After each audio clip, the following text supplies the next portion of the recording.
जोहार मैं गोलाघाट जाइकले निकलो भाड़ाटा है ढिकाजुली से ये जे गाड़ी मैं धोई धुआ के मैं ढिकाजुली आई पालो एखान मैं भाड़ा के मानस मान उठबेन फिर आगू दिके सफर जारी करबो।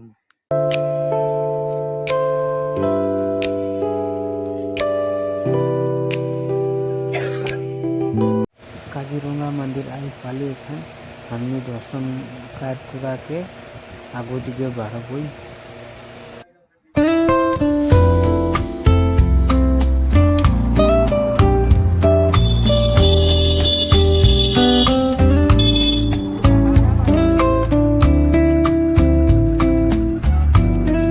बुकाघाट आई पाली बुकाघाट में एखान हमने पूड़ी खाबई और कला पाताय में देवें हमने की देखबा।